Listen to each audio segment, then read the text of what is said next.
Selamat pagi, siang, dan sore semua. Assalamualaikum warahmatullahi wabarakatuh.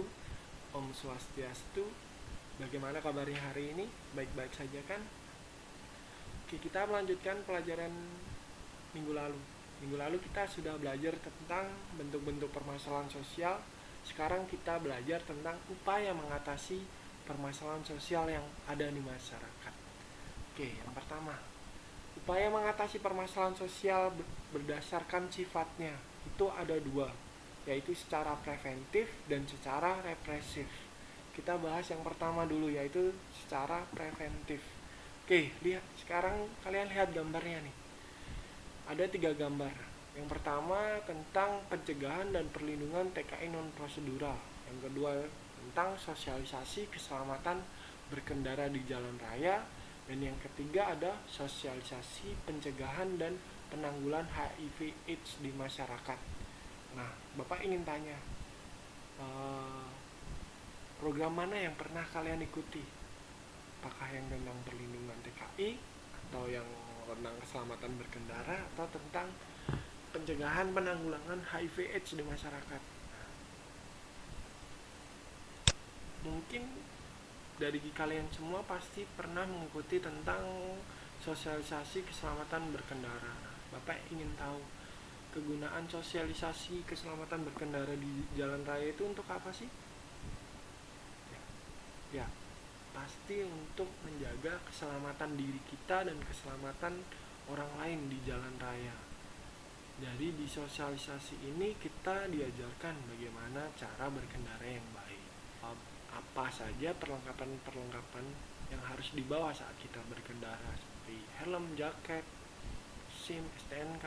Kalian sebagai anak SMA nih, khususnya yang kelas 11, berapa orang yang sudah memiliki SIM?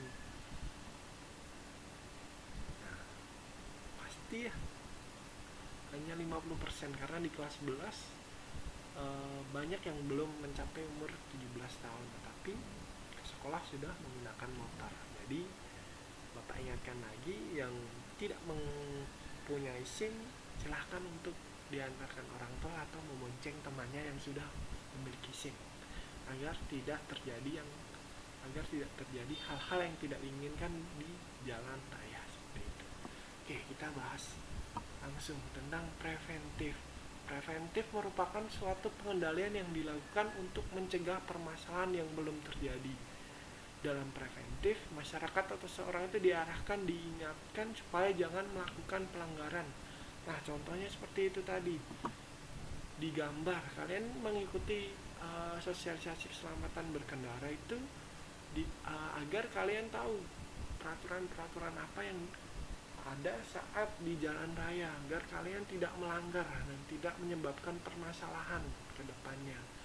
Contoh lain, ada pencegahan penanggulangan HIV/AIDS. Kalian diingatkan lagi nih, jangan sampai kalian terlibat dalam narkoba, khususnya penggunaan narkoba yang menggunakan jarum suntik bergantian. Nah, itu bisa menyebabkan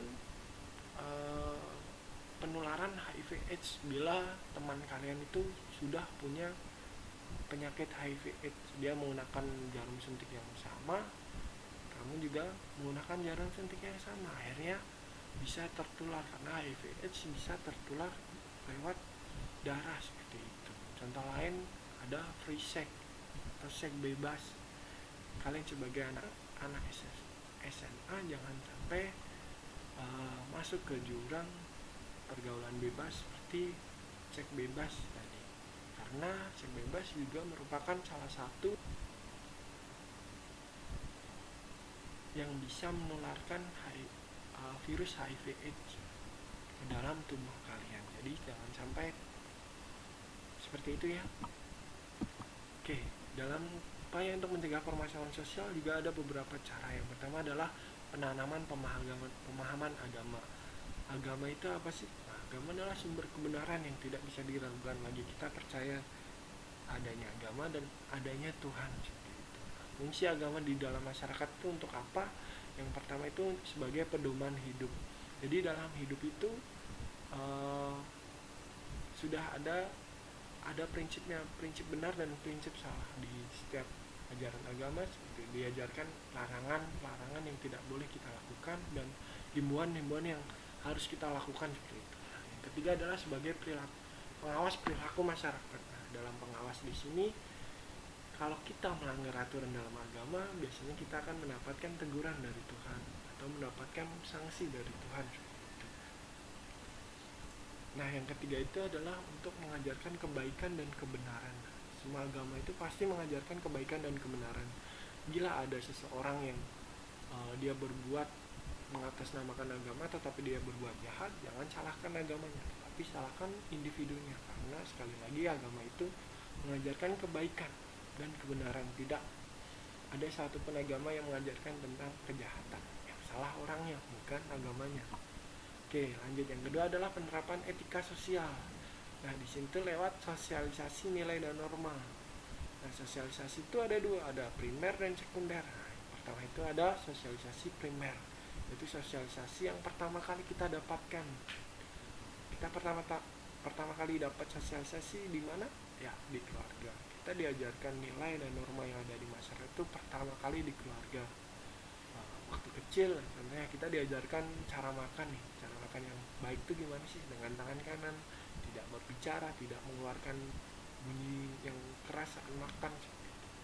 Nah, yang kedua ada sosialisasi sekunder, yaitu sosialisasi yang berlangsung di luar lingkungan keluarga. Contohnya ada di lingkungan masyarakat, lingkungan sekolah, lingkungan permainan, teman, sahabat, lingkungan kerja maupun media massa.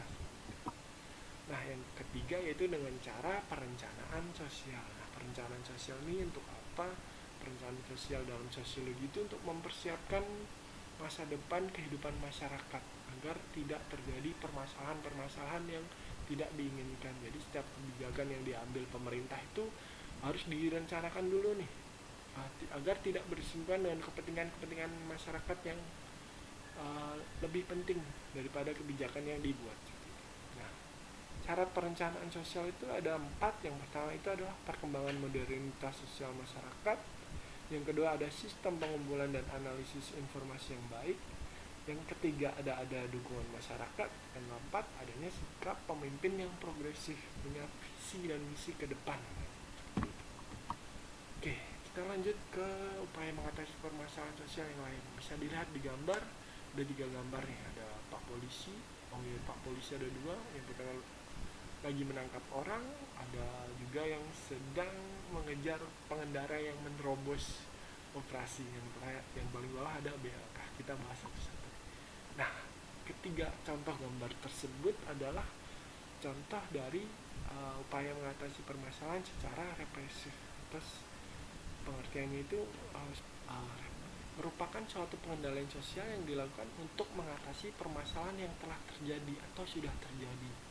Jadi upaya represif ini bersifat memperbaiki dan mengembalikan keserasian dalam masyarakat. Nah, upaya yang bisa dilakukan yaitu memberikan sanksi. Sanksi apa sih?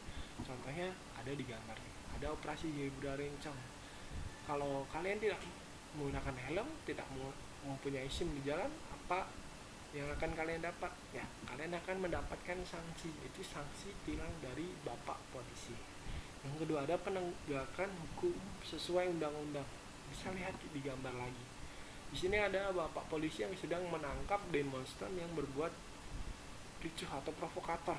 Nah, polisi sebagai lembaga keamanan tentu akan menangkap orang-orang yang berpotensi untuk memecah belah maupun berpotensi untuk mengadakan menciptakan kerusakan di sekitar area demonstrasi tersebut. Yang ketiga ada pemberian pelatihan kerja. Nah, pemberian pelatihan kerja ini ditunjukkan untuk mengatasi permasalahan kemiskinan dan pengangguran masyarakat Indonesia yang tidak punya skill maupun kemampuan yang bisa digunakan dalam kehidupan sehari-hari, khususnya untuk mencari pekerjaan dan uang, akan dilatih di Balai Pelatihan Kerja di BLK dan dibiayai oleh pemerintah secara gratis. Jadi kalian kalau pengen punya skill seperti menjahit, seperti skill dalam memperbaiki mesin, desain maupun komputer jaringan, bisa masuk dalam BLK di sini. Nah, yang keempat ada pembangunan sarana dan prasarana. di sini adalah untuk mengatasi permasalahan apa? Untuk mengatasi permasalahan kesenjangan sosial. Contohnya sekarang pemerintah mulai menggalakkan pembangunan di Papua. Contohnya membuat Trans Papua, membuat stadion baru, itu stadion Papua Bangkit untuk menyongsong PON Papua 2020. Nah, semua itu dibangun agar kesenjangan sosial maupun ketimpangan, khususnya pembangunan antara pulau-pulau di Indonesia itu tidak semakin lebar atau semakin jauh. Yang kelima adalah rehabilitasi. Nah, di rehabilitasi di sini untuk mengatasi permasalahan yaitu para pecandu narkoba. Para pecandu narkoba direhab agar mereka sembuh, agar tidak masuk ke lubang yang sama sebagai pecandu lagi. Oke, kita lanjut ke pembahasan yang lain. Di sini kita akan bahas tentang upaya mengatasi permasalahan sosial berdasarkan prosesnya. Ada dua juga. Yang pertama ada persuasif dan koersif. Kita bahas dulu yang persuasif. Oke, persuasif itu apa sih? Persuasif merupakan cara pengendalian sosial tanpa kekerasan. Nah, yang harus garis bawahi adalah pengendalian sosial tanpa kekerasan atau upaya mengatasi permasalahan sosial tanpa kekerasan. Nah, pada pengendalian ini dapat menyentuh pada orang yang ingin dikendalikan dengan cara mengajak, menasihati, dan membujuk. Contohnya apa? Adalah contohnya ada di gambar samping nih. Ada siswa yang dia mungkin berpasangan, dia berpacaran, dan berpacarannya itu terlalu terbuka, terlalu memperlihatkan di sekolah. Jadi mereka dipanggil oleh guru, khususnya guru BK, dinasihati, dibujuk, diajak agar pacarannya yang sehat aja, jangan terlalu terbuka dan tidak sesuai nilai dan norma dalam masyarakat seperti itu. Jadi pengendaliannya itu dengan cara menyentuh hati kedua orang tersebut agar mau berubah, agar dia tidak nakal lagi gitu. Oke, yang kedua ada koersif. Koersif merupakan pengendalian permasalahan sosial yang dilakukan dengan cara paksaan. Bedanya antara persuasif dan koersif ada di sini. Kalau persuasif tadi kan dengan cara baik-baik, dengan cara baik-baik. Kalau koersif dengan cara paksaan atau kekerasan. Nah, dalam pengendalian ini ada dua, yaitu dengan cara kompulsi maupun pervasi. Yang pertama itu ada kompulsi. Kompulsi adalah situasi yang diciptakan sedemikian rupa sehingga seseorang terpaksa taat atau mengubah sifatnya dan menghasilkan kepatuhan yang tidak langsung. Ini adalah pemberlakuan hukuman penjara. Yang kedua ada pervasi. Pervasi adalah penanaman norma yang dilakukan berulang-ulang agar norma tersebut merasuk dalam kesadaran orang. Contohnya tadi adalah di proses rehabilitasi oleh narkoba. Jadi di situ para pecandu narkoba diberikan norma-norma, diberikan ajaran-ajaran yang baik secara berulang-ulang agar mereka berubah, agar mereka sadar tidak menggunakan narkoba lagi. Oke, cukup sekian materi hari ini. Kita sudah bahas 4 upaya mengatasi permasalahan sosial, baik secara preventif, represif, secara persuasif maupun koersif. Bila ada yang ditanyakan, langsung WA Bapak secara personal, nanti akan Bapak jelaskan lagi. Terima kasih. Wassalamualaikum warahmatullahi wabarakatuh. Om Santi.